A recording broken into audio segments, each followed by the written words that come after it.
तो चलिए आज की जो क्लास रहेगी साइंस को स्टार्ट किया जाएगा। और साइंस में पहले फिजिक्स को ऑब्जेक्टिव सीरीज से स्टार्ट करेंगे, यानी जितने भी ऑब्जेक्टिव क्वेश्चंस बनते हैं हर एक टॉपिक के, ठीक है, उनके क्वेश्चंस को देखा जाएगा। तो चलिए स्टार्ट करते हैं क्वेश्चन नंबर 1 से। इसी के साथ क्वेश्चन नंबर 1 में क्या कहा जा रहा है आप सभी से? कहा गया है कि दिए गए चित्र में एक आपतित प्रकाश किरण यानी आने वाली प्रकाश किरण एक दर्पण है, समतल दर्पण आपतित होती है, जिस बिंदु पर आपतित होती है तो आपसे बोला गया कि परावर्तन कोण का मान क्या होगा। ठीक है, तो देखिए क्या होता है अगर हम समतल दर्पण की बात करते हैं। यहां देखिए कि ये आपका एक प्लेन मिरर है, एक समतल दर्पण है, जिसपे क्या है बोला जा रहा है कि चित्र में बनाया गया है, हम सॉल्व करा के दिखा दे रहे हैं कि ये आपका आपतित प्रकाश किरण है। आपतित प्रकाश किरण मतलब आने वाली प्रकाश किरण जिस बिंदु पर टकराती है, टकराने के बाद क्या हो जाएगी, ऐसे ही चली जाएगी, जिस माध्यम से आएगी उसी माध्यम में क्या होगी, चले जाएगी। तो यहां जिस बिंदु पर आपतित होती है उस बिंदु को हम लोग क्या बोलते हैं, ओ से प्रदर्शित करते हैं, आपतन बिंदु। क्या बोला जाता है, आपतन बिंदु। ठीक है, और ये आने वाली प्रकाश किरण है तो इसको क्या कहते हैं, आपतित किरण। और ये टकरा करके जब जाएगी उसी माध्यम में तो इसको क्या कहते हैं, परावर्तित किरण। ठीक है, तो आपतन बिंदु पर अगर हम कोई नॉर्मल खींच दे, ठीक है, जिनको अभिलंब कहा जाता है, ठीक है, तो होता क्या है, परावर्तन यानी जब प्रकाश किरण किसी चिकने सतह से टकराती है तो टकराने के बाद वापस उसी माध्यम में चली जाती है। यह जो घटना होती है प्रकाश की, इसको तो हम लोग क्या कहते हैं, परावर्तन कहते हैं। प्रकाश का परावर्तन कहते हैं, रिफ्लेक्शन ऑफ लाइट कहते हैं। ठीक है, अब इसमें परावर्तन के नियम कुछ होते हैं। तो परावर्तन के 2 नियम होते हैं। अब हम लोग जानते हैं कि देखिए आपतित किरण है और ये आपका क्या है, अभिलंब है, नॉर्मल है, इसको एन से दिखा दे रहे हैं कि ओ एन अभिलंब है, ये आपतित किरण है, और ये आपकी क्या है, ओबी परावर्तित किरण है। तो आपतित किरण और अभिलंब के बीच में एक एंगल बनता है जिसको आई कहा जाता है, यानी आपतन कोण। आई से प्रदर्शित करते हैं। ठीक है, उसके बाद अभिलंब और परावर्तित किरण के बीच में भी एक एंगल बनता है जिसको आर से प्रदर्शित किया जाता है, जिसको कहा जाता है आपका परावर्तन कोण। और इसी परावर्तन कोण का मान आप सभी से पूछा जा रहा है। तो परावर्तन का 2 नियम है। पहला नियम तो यह होता है कि आपतित किरण, परावर्तित किरण तथा आपतन बिंदु पर खींचा गया अभिलंब सभी एक ही तल में होती है। यह पहला नियम होता है। सेकेंड नियम क्या होता है कि जो आपतन कोण होता है आई, वो सदैव परावर्तन कोण के क्या होता है, बराबर होता है। यानी जितना आपतन कोण होगा उतना ही आपका क्या होगा, परावर्तन कोण भी होगा। तो वही पूछा गया आप लोगों से। तो इतना हम सभी को दिया गया है। ये दिया गया है कि 30 अंश है। ठीक है, ये 30 अंश दिया गया है और पूछ रहा है कि परावर्तन कोण का मान क्या होगा। तो देखिए अगर आप ये देखिए इस लाइन पे, इस समतल दर्पण की आपका ये अभिलंब दिखाई दे रहा है, अभिलंब यानी ये पूरा यहां से यहां तक कितना होगा, 90 डिग्री होगा। पूरा कितना होगा, 90 डिग्री। अगर ये इतना आपको पता है कि 30 अंश है, ठीक है, ये पता है कि 30 अंश है, तो देखिए ये पूरा कितना होता है, 90 अंश। ये पूरा कितना है, 90 डिग्री। ये अगर पूरा यहां से यहां तक क्या है आपका 90 डिग्री है और ये इतना 30 अंश है, तो ये वाला हम लोग बता सकते हैं आसानी से कि ये कितना होगा। यानी 90 अंश में से आप क्या करेंगे, इस 30 अंश को यदि क्या कर दे, माइनस कर दे, तो आपको पता चल जाएगा 90 अंश में से 30 अंश माइनस करेंगे 60 अंश आ जाएगा। क्या, ये आपका आपतन कोण। अब आपतन कोण अगर 60 अंश है तो आपका परावर्तन कोण भी कितना होगा, 60 अंश ही होगा। और यही पूछा गया है। सी जो है आप लोगों का करेक्ट रहेगा। ठीक है, यानी 60 अंश। यही आपका आंसर क्या रहेगा, सही रहेगा। ठीक है, सिंपल सा क्वेश्चन है, आपको पता होना चाहिए कि परावर्तन की जब बात करा तो परावर्तन होता क्या है, प्रकाश का परावर्तन, ये पता होना चाहिए, उनके नियम भी आपको पता होने चाहिए। ठीक है, क्वेश्चन नंबर सेकेंड जो है, कहा गया कि एक वक्रीय दर्पण है जिसका परावर्तक पृष्ठ यानी सतह अंदर की ओर वक्रीय होता है, तो वह कौन सा दर्पण होगा? ठीक है, ऑप्शन दिया गया है अवतल दर्पण, उत्तल दर्पण, समतल दर्पण और समतल उत्तल दर्पण। ठीक है, देखिए ये एक वक्री दर्पण है, यानी एक गोली दर्पण का भाग है, ये भी गोली दर्पण का भाग है। ठीक है, तो इसमें क्या करना है, ये देखिए, इसको हम लोग बोलते हैं कौन सा दर्पण? अवतल दर्पण। ये कैसा दर्पण है? अवतल दर्पण, कॉन्केव मिरर। अब अवतल दर्पण होता क्या है, इसे कहते हैं तो एक ऐसा दर्पण जिसका परावर्तक सतह अंदर की ओर दबा होता है। ठीक है, उसे आप क्या कहते हैं? अवतल दर्पण। अंदर की ओर क्या हो? दबा हो, उसे आप क्या कहेंगे? अवतल दर्पण। परावर्तक सतह का मतलब आपको पता होना चाहिए, परावर्तक सतह का मतलब होता है कि जहां पे प्रकाश पड़ता है वो आपका परावर्तक सतह होता है। ठीक है, तो यहां पे प्रकाश आएगा ऐसे, इस टाइप से आएगा। ठीक है, फिर ये परावर्तित होगा तो क्या होगा? ऐसे चला जाएगा। ठीक, यहां भी ये कौन सा दर्पण है जिसका परावर्तक सतह, ये होता है परावर्तक सतह, परावर्तक सतह या पृष्ठ बोल सकते हैं, जिसका परावर्तक पृष्ठ बाहर की ओर उभरा होता है, उसे हम लोग क्या कहते हैं? कौन सा दर्पण? उत्तल दर्पण। कौन सा दर्पण? उत्तल दर्पण। इसी प्रकार अगर आप ये दर्पण देखिए तो जिसका परावर्तक पृष्ठ आपका क्या होता है? प्लेन होता है, समतल होता है, उसे आप कौन सा दर्पण कहते हैं? समतल दर्पण कहते हैं। तो क्वेश्चन आपका ए पे सॉल्व हो गया। बोला है कि एक ऐसा वक्री दर्पण जिसका परावर्तक सतह अंदर की ओर क्या हो? वक्री हो, तो कौन सा दर्पण होगा? तो देखिए अंदर की ओर यही है, वक्री है ना, अंदर की ओर दबा है, तो आपका यही दर्पण होगा जो कि अंदर की ओर दबा रहता है, जिसका परावर्तक सतह, तो ये आपका है यानी अवतल दर्पण। ठीक है, अवतल दर्पण आपका ऑप्शन सही है। ठीक है, तीसरे में आपसे क्या कहा गया है? बोला गया इनमें से कौन सा, ठीक है, ऐसे डैश दिया गया है, बोला है कि कौन सा अभिसारी दर्पण है। ठीक है, तो इसके ऑप्शन दिए गए 4 ऑप्शन, अवतल दर्पण, उत्तल दर्पण, समतल दर्पण और कोई नहीं। ठीक है, 4 ऑप्शन आपको दिए गए हैं।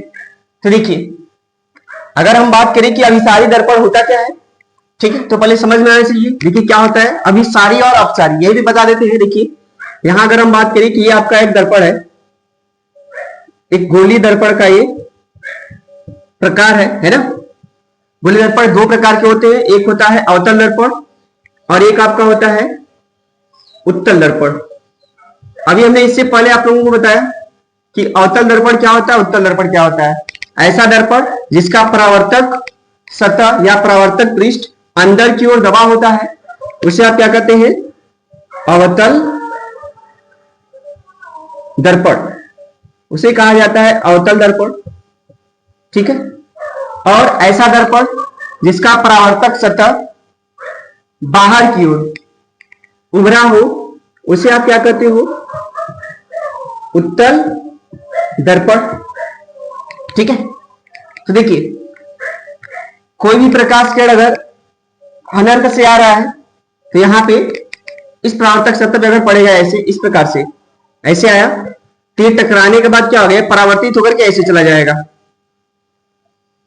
ठीक है, ऐसे आया, इस बिंदु पर क्या हुआ? टकराया, और टकरा कर क्या होगा? ऐसे चला जाएगा। तो हो क्या रहा है कि अनंत से अगर बहुत सारी किरणें अगर आएंगी, ठीक है, तो एक बिंदु पर वो क्या हो रही है? इकट्ठा हो रही है। जहां पे जिस बिंदु पर वो आई है उस बिंदु को आप आपतन बिंदु नाम दे सकते हैं। ठीक है, इसको आप क्या बोलेंगे? आपतन बिंदु। ठीक है, तो अगर अनंत से बहुत सारी किरणें अवतल दर्पण में अगर एक ही बिंदु पर क्या होती है? इकट्ठा हो रही है, यानी अनंत से आकर के एक जगह मिल रही है, कन्वर्ज हो रही है, अभिसरित हो रही है। ठीक है, अगर एक जगह किरणें इकट्ठा होती है, मिलती हैं, तो उसे आप क्या कहते हैं? अभिसारी दर्पण। ठीक है, एक जगह इकट्ठा होना, एकत्रित होना क्या कहलाता है आपका अभिसारी दर्पण। यानी अवतल दर्पण को ही आप किस नाम से जानते हैं, अभिसारी दर्पण। इसी को हम लोग क्या कहते हैं, अभिसारी दर्पण भी कहते हैं। अभिसारी दर्पण यानी कन्वर्जिंग मिरर, अभिसारी दर्पण। ठीक है, यानी अवतल दर्पण का ही नाम दिया गया है अगला क्या, अभिसारी दर्पण। ठीक है, तो इसमें भी ऑप्शन आपको दिख गया अवतल दर्पण।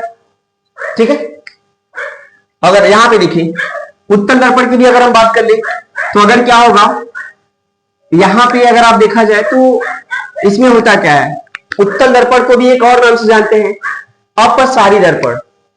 क्या नाम देते हैं, अपसारी दर्पण। इसे भी आप लोग क्या कहते हैं, अपसारी। अपसारी का मतलब फैलाव होता है। ठीक है, अपसारी यानी फैलना, यानी एक ही बिंदु से अगर किरणें क्या होंगी, फैलती हुई आपको दिखाई देंगी, प्रतीत होंगी, तो उसे आप क्या नाम दे देंगे, अपसारी दर्पण।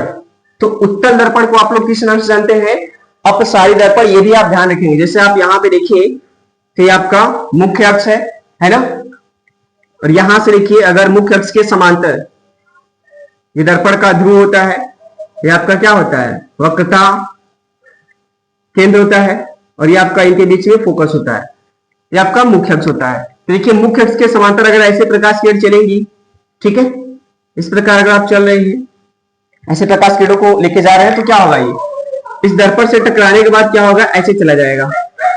ठीक है, ये भी यहां से टकराया तो टकराने के बाद क्या होगा, ऐसे चला जाएगा। लेकिन आपको कैसे पता चलेगा कि अभिसरित हो रही है, अपसरित हो रही है, तो क्या करेंगे, अगर ये परावर्तित किरण को अगर हम क्या करें, पीछे की ओर ऐसे बढ़ाएं, है ना, इनको भी अगर आप ऐसे पीछे की ओर बढ़ाएं, तो आपको क्या दिखाई दे रहा है कि एक ही बिंदु से वो क्या रही है, ऐसे फैल रही है। देखिए इस प्रकार से।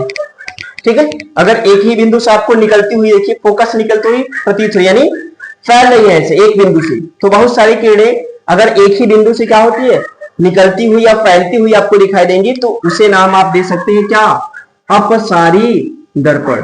ठीक है, यानी उत्तल दर्पण को हम लोग अपसारी दर्पण के नाम से भी जानते हैं। ठीक है, तो ये आपका अपसारी और अभिसारी की बात हो गई। यानी इसमें भी ऑप्शन नंबर बी। अब देखिए क्वेश्चन नंबर 4। क्वेश्चन नंबर 4 में क्या कहा जा रहा है, बोला है कि एक अवतल दर्पण के मुख्य अक्ष के समांतर, एक अवतल दर्पण में मुख्य अक्ष के समांतर चलने वाली प्रकाश किरण या किरणें परावर्तन के पश्चात जिस बिंदु पर मिलती है, फिर डैश दिया है, उसको क्या कहते हैं। ठीक है, समझते हैं इसको भी। इसमें भी कौन सा ऑप्शन आपका सही रहने वाला है, चेक कर लेते हैं। तो देखिए अवतल दर्पण की बात, अगर हम मुख्य अक्ष के समांतर प्रकाश किरणों को लेकर चले, ठीक है, मुख्य अक्ष के समांतर आप प्रकाश किरणों को लेकर चलिए, देखिए क्या होता है। एक प्रकाश किरण हमने ऐसे लेके चला, मुख्य अक्ष के समांतर ऐसे। जब मुख्य अक्ष के समांतर कोई प्रकाश किरण चलेगी, ये आपका मुख्य अक्ष होता है, मुख्य अक्ष यानी प्रिंसिपल एक्सिस। ठीक है, ये प्रकाश किरण वैसे मुख्य अक्ष के समांतर चलेगा, तो दर्पण से परावर्तन के पश्चात क्या होगा, यहां से होकर के जाएगा, कहां से, फोकस से। ठीक है, एक और प्रकाश किरण आप यहां से लेके चलिए, अगर यहां से भी ये प्रकाश किरण आप ऐसे लेके चला मुख्य अक्ष के समांतर, तो ये भी दर्पण से परावर्तन के पश्चात कहां से होकर के जाएगी, फोकस से होकर के जाएगी। ठीक है, फोकस से होकर के क्या होगी, जाएगी। ये भी आप ध्यान रखेंगे इस टाइप से। यानी जितने भी मुख्य अक्ष के समांतर प्रकाश किरणें चलती हैं, वो दर्पण से परावर्तन के पश्चात जिस बिंदु से होकर के जाती हैं, उसे क्या नाम देते हैं, फोकस। ठीक है, अब देखिए क्वेश्चन नंबर 5। क्वेश्चन नंबर 5 में हम लोगों से क्या कहा जा रहा है, कहा गया है कि उत्तल दर्पण का मुख्य फोकस कहां स्थित होता है। उत्तल दर्पण का मुख्य फोकस कहां स्थित होता है। 4 ऑप्शन आपको दिखाई दे रहे हैं। पहला ऑप्शन है कि दर्पण के पीछे, दूसरा ऑप्शन है मुख्य अक्ष के ऊपर, तीसरा ऑप्शन है कि दर्पण के सामने, चौथा ऑप्शन है मुख्य अक्ष के नीचे। ठीक है, तो समझते हैं कि उत्तल दर्पण का जो फोकस होता है वो कहां पे होता है। तो देखिए, अगर हम बात करें, आपका है एक उत्तल दर्पण, इसका मुख्य फोकस कहां पे स्थित होगा। तो देखिए, ये हम लाइन दिखा दे रहे हैं यहां पे आप लोगों को कि ये आपका है मुख्य अक्ष, ये आपका दर्पण का ध्रुव होता है, मध्य बिंदु, दर्पण का मध्य बिंदु जो होता है वो दर्पण का ध्रुव कहलाता है। ठीक है, और यहां पे आपका क्या है, सेंटर ऑफ कर्वेचर है, यानी वक्रता केंद्र। गोली दर्पण के केंद्र को, ठीक है, गोली दर्पण जिस खोखले गोले का भाग रहेगा उसका केंद्र क्या कहलाता है, वक्रता केंद्र कहलाता है। सी, ये आपका क्या होता है, वक्रता केंद्र होता है। उसके बाद इन दोनों के बीच में, दर्पण के ध्रुव और वक्रता केंद्र के जो बीच में स्थित होता है उसको आप क्या कहते हैं, फोकस। ठीक है, तो देखिए फोकस कहां पे स्थित होगा या कैसे पता करेंगे। इसका फोकस तो आपको ऐसे ही दिख रहा है कि दर्पण के पीछे है ना। सामने तो यहां प्रकाश तो इधर से पड़ेगा नहीं, कहां से पड़ेगा, यहां पे, जिसका परावर्तक पृष्ठ ऊपर की ओर, बाहर की ओर उभरा होता है उसको आप क्या कहते हैं, उत्तल दर्पण। तो देखो, यहां से प्रकाश किरण अगर आप लेके चलते हैं ऐसे, ठीक है, एक प्रकाश किरण में ऐसे लेके चला तो ये दर्पण से टकराएगा तो ऐसे चला जाएगा। ठीक है, और कोई प्रकाश किरण अगर आप लेके चलिए, ऐसे यहां से लेके चल रहे हैं, देखिए यहां भी आपका ऐसे प्रकाश किरण चलेगा तो दर्पण से ये टकराएगा, तो टकराने के बाद क्या होगा, इस प्रकार से परावर्तित हो जाएगा। ठीक है, तो अगर हम क्या करें, इनको पीछे की ओर ऐसे बढ़ाएं, ऐसे बढ़ाएं, इसको भी अगर आप ऐसे पीछे की ओर बढ़ाएं तो देखिए ये जिस बिंदु से निकलती हुई क्या हो रही है, आपको दिखाई दे रही है। ठीक है, ऐसा प्रतीत हो रही है कि ये कहां से निकल रहा है, फोकस से निकल रहा है। तो जिस बिंदु से ये निकल रही है उसी को आप लोग क्या कहते हैं, फोकस। यानी उत्तल दर्पण का फोकस आपको किधर दिख रहा है, दाईं ओर दिख रहा है। तो उत्तल दर्पण का जो फोकस होता है आपका, दर्पण की क्या होता है, पीछे होता है, दर्पण के पीछे होता है। यानी ऑप्शन नंबर ई आप लोगों का करेक्ट है। ठीक है, क्वेश्चन नंबर 6 में क्या कहा गया है कि समतल दर्पण द्वारा निर्मित प्रतिबिंब, बना प्रतिबिंब का आवर्धन क्या होगा। ठीक है, ऑप्शन दिया गया है 1, ठीक है, 1 से अधिक, 1 से कम, ठीक है, कोई नहीं, ऐसा कुछ ऑप्शन दिए गए हैं। ऑप्शन आपको सामने दिख रहे हैं, आप लोग देख लीजिए। तो पहली बात तो आप समझते हैं कि आवर्धन है क्या। आवर्धन के बारे में आप लोगों को पता होना चाहिए कि आवर्धन होता क्या है। ठीक है, आवर्धन इसको बोलते हैं मैग्निफिकेशन। मैग्निफिकेशन, जब हम आवर्धन की बात करते हैं तो आवर्धन होता क्या है, किसी वस्तु के प्रतिबिंब की लंबाई, ठीक है, प्रतिबिंब की लंबाई या ऊंचाई भी बोल सकते हैं, प्रतिबिंब की लंबाई या फिर ऊंचाई, और वस्तु की लंबाई, वस्तु की लंबाई का जो अनुपात होता है या इनके ऊंचाई, ठीक है, का जो अनुपात होता है वो आवर्धन कहलाता है। यानी प्रतिबिंब की लंबाई और वस्तु की लंबाई का अनुपात को आप क्या कहते हो, आवर्धन कहते हैं। ठीक है, जिसे आप क्या करते हैं, m से प्रदर्शित करते हैं, m equal to I by O कहिए या h डैश प्रतिबिंब की ऊंचाई और बटे वस्तु की ऊंचाई। ठीक है, आवर्धन का ये भी आप ध्यान रखेंगे, जब आवर्धन की बात करते हैं तो आवर्धन का कोई मात्रक नहीं होता है, इसका ये भी आप ध्यान रखेंगे कि आवर्धन का कोई मात्रक नहीं होता है। यानी इसके अगर हम गुण की बात करते हैं, देखो थोड़ा और आपको समझा दें पूरा समतल दर्पण के बारे में कि समतल दर्पण के अगर हम गुण बात करें कि इसका गुण क्या है, प्रॉपर्टीज क्या है। सबसे पहले अगर हम समतल दर्पण की ही बात करें कि समतल दर्पण है क्या, किसे कहते हो, जिसको आप बोलते हैं प्लेन मिरर। प्लेन मिरर, ठीक है, समतल दर्पण। तो एक ऐसा दर्पण, ठीक है, जिसका परावर्तक सतह, एक ऐसा दर्पण, ठीक है, जिसका परावर्तक सतह क्या होता है, समतल होता है, उसे आप क्या कहते हैं, समतल दर्पण।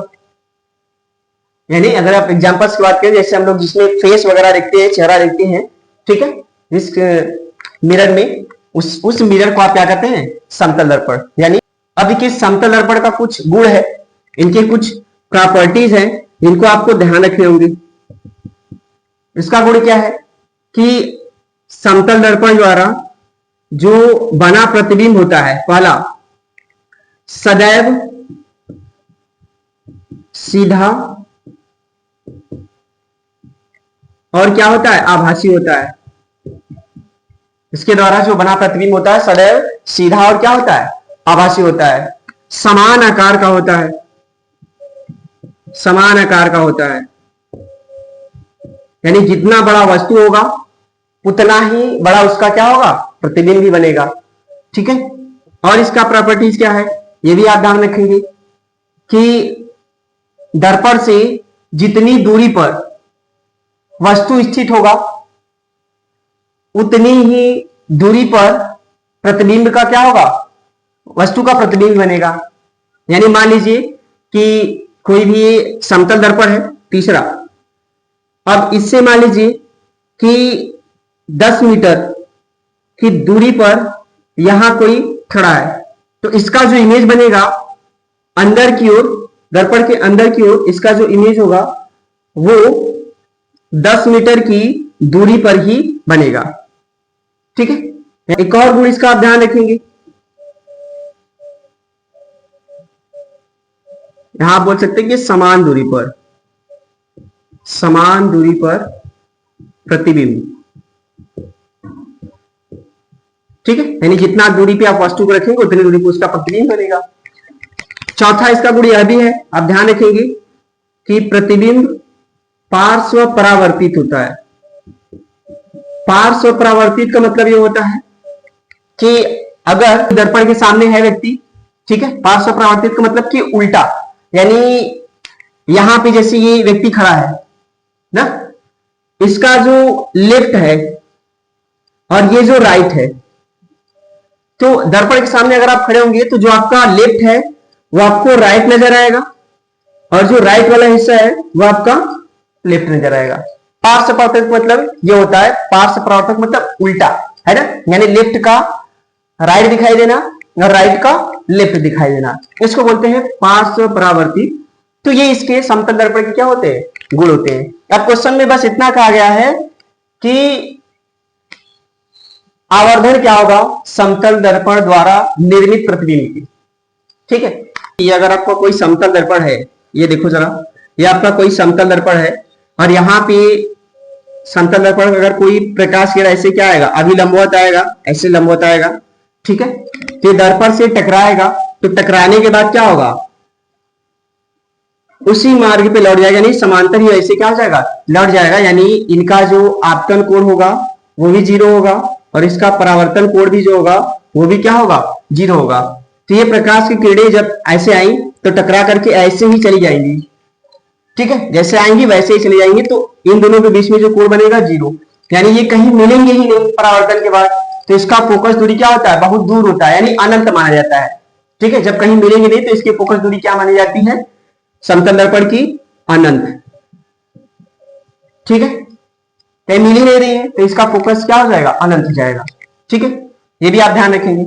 तो यहां पे समझिए, जैसे हमने कह दिया कि यहां पे कोई व्यक्ति मान लीजिए हमने खड़ा कर दिया, ठीक है। अब यहां से क्या हो रहा है कि ऐसे प्रकाश किरणें चल रही है, ऐसे प्रकाश किरण अगर अविलंबवत ऐसे चलेगा, समतल दर्पण भी पड़ेगा, फिर जब टकराएगा तो टकराने के बाद क्या होगा, ऐसे ही रिटर्न हो जाएगा, ठीक है। ये प्रकाश किरणें परावर्तन के बाद कहीं मिलेंगी नहीं, चली जाएंगी दौर फोकस पे, ठीक है, यानी अनंत पे चली जाएंगी, कहीं मिल नहीं रही है। उसके बाद अब क्या होगा, एक प्रकाश किरण मान लीजिए आप ऐसे लेके चलिए, यहां से जब यहां पे पड़ी, ठीक है, जब समतल दर्पण पे इस प्रकार से प्रकाश की किरणें ऐसे पड़ेंगी, अभी लंबवत नहीं है, तो टकराने के बाद क्या हो जाएंगे, ऐसे जिस माध्यम से आई उसी माध्यम क्या हो जाएगी, परावर्तित हो जाएंगी। अब देखिए यहां भी ये ऐसे आपतित किरण आई, टकराने के बाद ऐसे परावर्तित हो गई। तो ये दोनों ही किरणें अगर आप देखें तो कहीं मिल नहीं रही है। ये भी परावर्तन होने के बाद देखिए ऐसे चली जा रही है, ठीक है, और ये भी परावर्तित होने के बाद ऐसे चली जा रही है। दोनों ही परावर्तित किरणें कहीं मिल नहीं रही है, तो इसका इमेज आपको दिखाई नहीं देगा कहां बन रहा है। तो क्या करेंगे, इनको पीछे की ओर बनाइए, इनको पीछे की ओर ऐसे बढ़ाएं, ठीक है। और इस भी परावर्तित किरण को अगर आप ऐसे पीछे की ओर बढ़ाएं इस तरह से, ठीक है, तो देखिए दोनों ही परावर्तित किरणें कहां पे मिल गई, यहां पे मिल गई। ऐसे मिलती हुई प्रतीत हो रही है।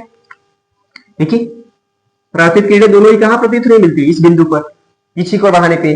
तो इनका जो इमेज होगा,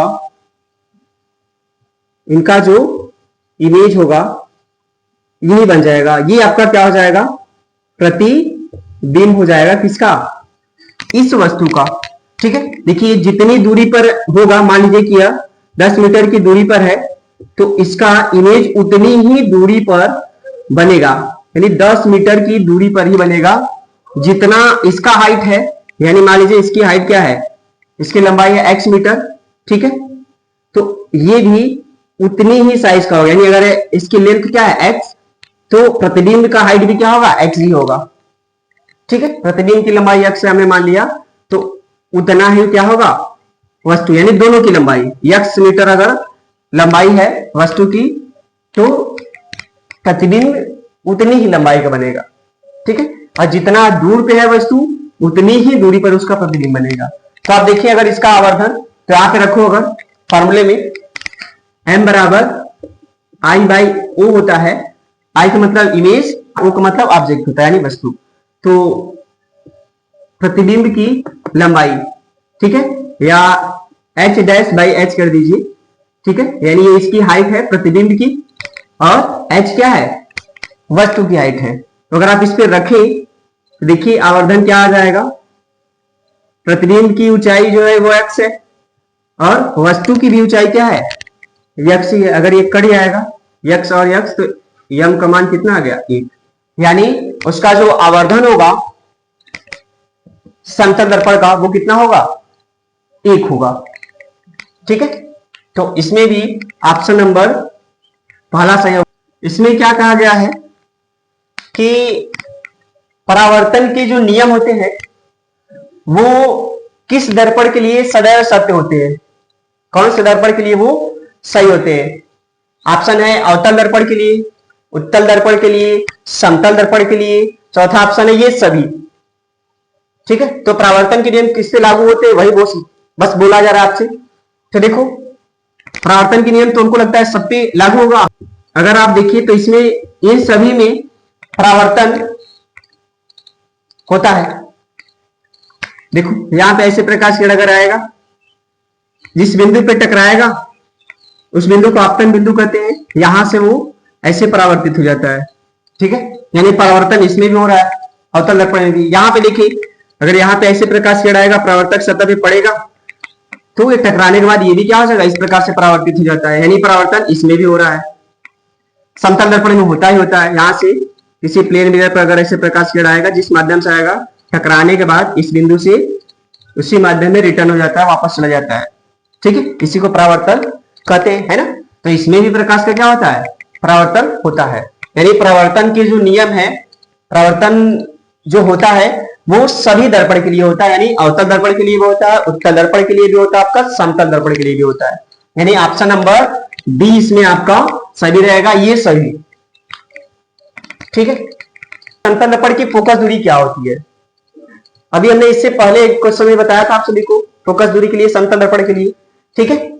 तो क्या होता है, जब भी समतल दर्पण की फोकस दूरी की बात की जाएगी तो होता क्या है, ऑप्शन दिया गया है पहला ऑप्शन अगर आप देखिए तो उसमें लिखा है कि 0 पहला ऑप्शन, दूसरा ऑप्शन है अनंत, तीसरा ऑप्शन है 25, ठीक है, और चौथा ऑप्शन है -25, ठीक है। तो देखिए ये समतल दर्पण है, कोई प्रकाश किरण ऐसे लंबवत पड़ेगी, ऐसे आएगी, ठीक है। तो ये टकराने के बाद समतल दर्पण से ऐसे ही चली जाएगी, यानी ऐसे लंबवत आएगी, लंबवत ही क्या होगी, ऐसे चली जाएगी, समांतर चली जाएगी। तो ये परावर्तित किरणें, जो परावर्तित किरण गई वो कहीं पे मिलेंगे ही नहीं, यानी वो इसका जो फोकस माना गया है वो क्या माना गया, आपका अनंत माना गया है। यानी फोकस दूरी जो होता है इसका समतल दर्पण का, वो आपका क्या होता है, इनफाइनाइट होता है, अनंत होता है। यानी ऑप्शन नंबर बी जो आपका है वो करेक्ट हो जाएगा। ठीक है, एक नियम होता है अवतल दर्पण की प्रतिबिंब बनने की नियम की कोई प्रकाश किरण, ठीक है, क्या होता है, अगर वक्रता केंद्र से होकर के जाती है, कोई प्रकाश किरण अगर वक्रता केंद्र से होकर के जाएगी तो दर्पण से परावर्तन के पश्चात उसी मार्ग पर वापस लौट जाती है। यानी सी से जाएगी, सी से आ रही है तो टकराने के बाद सी से ही वापस चली जाएगी। तो यही एक बिंदु है जहां पे प्रकाश किरण पुनः उसी बिंदु से होकर के जाएगी। यानी ऑप्शन नंबर इसमें आपका लास्ट वाला सही है ना। क्वेश्चन नंबर 10 ये हम लोगों का आज का लास्ट क्वेश्चन रहेगा। ठीक है, इसमें कहा गया है किसी अवतल दर्पण की जो प्रतिबिंब है, ठीक है, किसी अवतल दर्पण का जो प्रतिबिंब है वो सीधा, आभासी और वस्तु से बड़ा बन रहा है, तो वस्तु की स्थिति क्या होगी। ठीक है, ऑप्शन आपको दिए गए हैं, 4 ऑप्शन आप लोगों को दिख रहे हैं, उनमें से कोई एक सही होगा। ठीक है, तो इसके लिए प्रतिबिंब, अवतल दर्पण के लिए प्रतिबिंब का निर्माण आपको पता होना चाहिए। प्रतिबिंब बनने की स्थितियां आपकी 6 स्थितियां हैं, वो 6 के 6 आपके दिमाग में होनी चाहिए, तो आप बता सकते हैं ऐसे क्वेश्चनों को इजीली। और बहुत ही इंपॉर्टेंट क्वेश्चन है, रिपीटेड क्वेश्चन है, 23, 24, 25। ठीक है, लगातार रिपीट है, तो इसलिए आप इसका ध्यान रखेंगे, काफी इंपॉर्टेंट क्वेश्चन है। तो देखिए समझते हैं अवतल दर्पण के लिए। अवतल दर्पण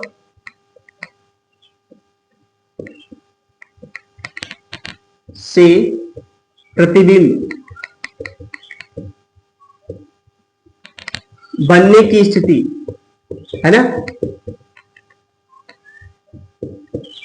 इसकी 6 स्थितियां हैं, 6 केस है, और 6 के 6 पूरा आपको पता होना चाहिए। ठीक है, देखिए हम यहां दिखा देते हैं कि आपका है वस्तु की स्थिति, वस्तु की स्थिति, और यहां पे हम दिखा दे रहे हैं प्रतिबिंब की स्थिति,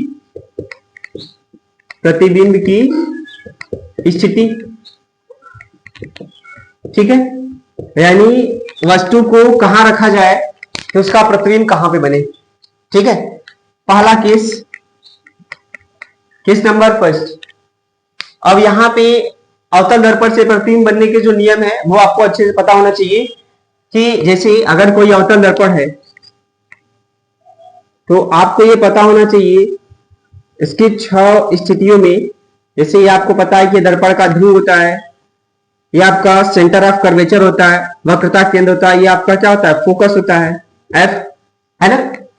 तो इनकी 6 स्थितियां कौन कौन सी, आपका इनफाइनाइट है, अनंत, है ना। तो पहला केस ये होता है, केस नंबर फर्स्ट, कि जब हम वस्तु को कहां पे रखेंगे, अनंत पे रखेंगे। पहली स्थिति, जब वस्तु को आप कहां पे रखते हो, अनंत पे रखते हो, तो उसका जो इमेज बनता है वो कहां पे बनता है, उसका जो इमेज बनेगा वो बनता है आपका फोकस पर। पहली स्थिति देखो होता क्या है, जैसे जैसे हम अवतल दर्पण में वस्तु को पास लेके जाएंगे दर्पण के, उसका जो इमेज होगा दर्पण के उतना ही क्या होगा, पीछे बनेगा। ठीक है, जितना पास आप लेके जाएंगे वस्तु को दर्पण के सामने से, और उसका इमेज तो आप देखेंगे उतना पीछे बनेगा, है ना। तो पहली स्थिति है जब वस्तु को आप कहां पर रखेंगे, अनंत पे, तो उसका इमेज कहां बनेगा, फोकस पर। दूसरी स्थिति, जब हम वस्तु को कहां पर रखें और प्रकृति कैसा होगा, वास्तविक और उल्टा, और बहुत छोटा होगा, यानी बिंदु आकार का। दूसरा केस, केस नंबर सेकेंड, जब वस्तु को आप कहां पर रखें, अनंत और सी के बीच, या फिर कहते हैं सी के पीछे, या फिर सी के परे भी बोला जा सकता है। ठीक है, दूसरी स्थिति। तो इसमें क्या होता है, जब वस्तु को हम सी के पीछे रखेंगे तो उसका इमेज कहां बनेगा, सी और एफ के बीच बना है। कैसा बनता है, वास्तविक और उल्टा बनता है। और कैसा बनता है, तो छोटा बनता है। ठीक है, कैसा बनता है, छोटा बनता है। और कैसा बनेगा, देखिए ऐसे है तो उल्टा बन रहा है, यानी वास्तविक और उल्टा ही बनता है। तीसरी स्थिति, अब हम जब वस्तु को कहां पर रखें, सी पर रखें, वक्रता केंद्र पर रखें, तीसरा स्थिति, तो इसका इमेज कहां बनेगा, जब हम वस्तु को वक्रता केंद्र पर रखेंगे तो इसका जो इमेज होता है वो आपका वक्रता केंद्र पर ही बनता है। कहां पर बनता है, वक्रता केंद्र पर ही बनता है। और जितना बड़ा वस्तु रहेगा उतना ही बड़ा उसका इमेज भी बनता है, यानी समान आकार का प्रतिबिंब बनता है। और वास्तविक और उल्टा है, देखिए इधर बना है, वस्तु ऐसे रखे है तो उसका प्रतिबिंब उसके नीचे बना है, यानी समान आकार का बनेगा। जितना बड़ा वस्तु उतना ही बड़ा उसका क्या बनेगा, प्रतिबिंब भी बन रहा है। लेकिन कैसा बन रहा है, वास्तविक और उल्टा, वास्तव में बन रहा है और उल्टा बन रहा है। तो वास्तविक और उल्टा इसकी प्रकृति हो जाएगी, समान आकार का है। ठीक, उसके बाद चौथा केस क्या है, चौथे केस में यह होता है कि जब वस्तु को हम सी और एफ के बीच रखें, कहां पे रखें, सी और एफ के बीच रख दें। यहां पे हमने रख दिया वस्तु को, तो सी और एफ के बीच जब आप रखेंगे, ये केस नंबर कौन सा है, 4, चौथा केस। तो इसका प्रतिबिंब कहां बनेगा, तो इसका प्रतिबिंब क्या होता है, सी के पीछे बनेगा, या कह सकते हैं कि सी के परे, या फिर अनंत और सी के बीच बोल सकते हैं। वो कैसा बनेगा, वस्तु ऐसे रखे तो प्रतिबिंब उसका क्या बनेगा, उल्टा बनता है। और कैसा बनता है, बड़ा बनता है। ठीक है, कैसा बनता है, बड़ा, यानी वास्तविक और उल्टा तो रहेगा लेकिन बड़ा रहेगा प्रतिबिंब। उसके बाद पांचवा केस, जब वस्तु को आप कहां पर रखेंगे, फोकस पे रखेंगे। जब आप वस्तु को फोकस पे रखते हैं तो इसका जो इमेज होता है वो कहां पे बनता है, वो आपका बनता है अनंत पर, इनफाइनाइट। ठीक है, अनंत पर बनता है। और कैसा बनता है, तो बहुत बड़ा बनता है, बहुत बड़ा बनता है। ठीक है, तो एनसीईआरटी में और वास्तविक और उल्टा ही बनता है, लेकिन एनसीईआरटी में ये नहीं दिया, न्यू वाले एनसीईआरटी में ऐसा दिया कि जब वस्तु को फोकस पे रखा जाएगा तो उसका जो इमेज होगा वो अनंत पर नहीं, उसमें बोला है कि प्रतिबिंब नहीं बनेगा। उसका रीजन ये दिया एनसीईआरटी में कि क्योंकि वो प्रकाश किरणें कहीं मिल ही नहीं रही है परावर्तन के बाद, तो नहीं बनेगा इमेज। लेकिन अभी हम लोग ध्यान रखेंगे इस चीज का भी, क्योंकि अगर अनंत ऑप्शन में है तब तो अब ठीक है,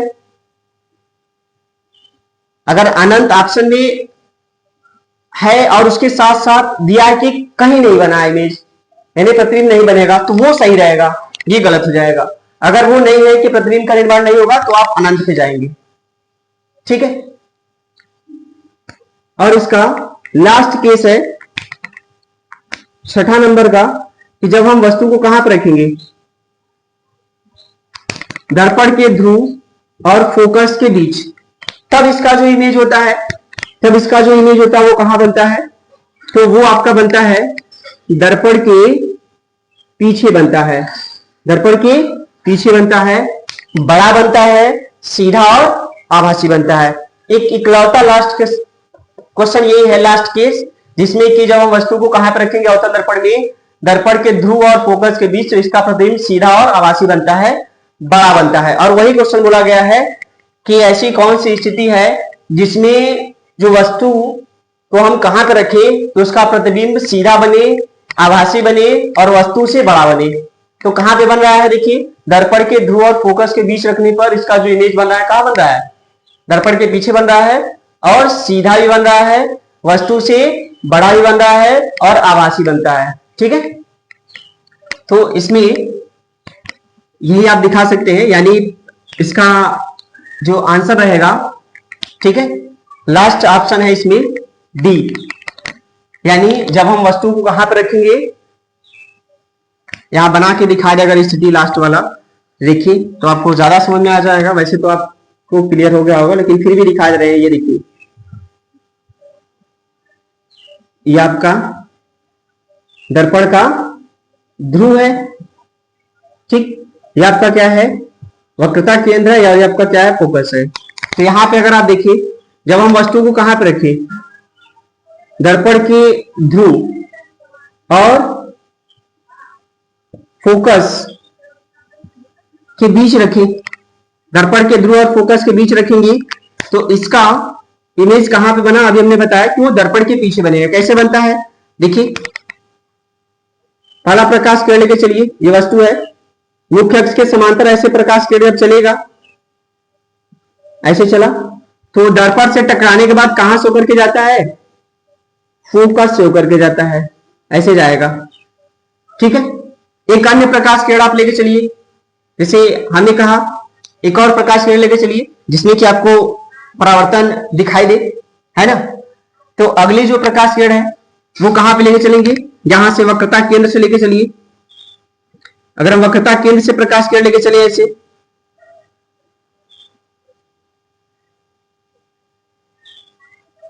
ठीक है।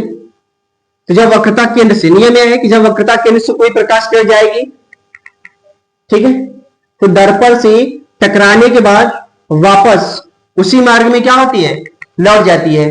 देखिए दोनों ही परावर्तित किरणें को आगे बढ़ाएं, देखिए ये आपका इधर जाएगा ऐसे, और ये क्या होगा, इधर जाएगा, कहीं मिलेंगे नहीं। तो क्या करना पड़ेगा, इमेज कैसे बनेगा, इनको, ये परावर्तित किरण को ऐसे पीछे ले लाइए, ऐसे, और इस भी परावर्तित किरण को जो कि वक्रता केंद्र से करके चला गया, इसको भी अगर हम पीछे की ओर बढ़ाएं, दोनों ही परावर्तित किरणें देखिए अगर हम पीछे की ओर बढ़ाएं तो दोनों कहां पे मिलती हुई प्रतीत हो रही है, यहां पे दर्पण के पीछे। तो इसका जो इमेज बनेगा वो कहां पे बनेगा, दर्पण के पीछे बन रहा है, सीधा बन रहा है, आभासी बन रहा है, और वस्तु से बड़ा बन रहा है, ठीक है। तो यही लास्ट केस है इसका, और यही आपका आंसर भी है, ठीक है। यानी वस्तु को कहां पर रखा जाएगा, दर्पण के ध्रुव और फोकस के बीच।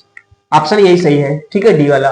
तो ये आपका क्या हो गया, क्वेश्चन 10 नंबर भी क्या हो गया, कंप्लीट। तो इसी के साथ आज की क्लास को करते हैं समाप्त, ठीक है।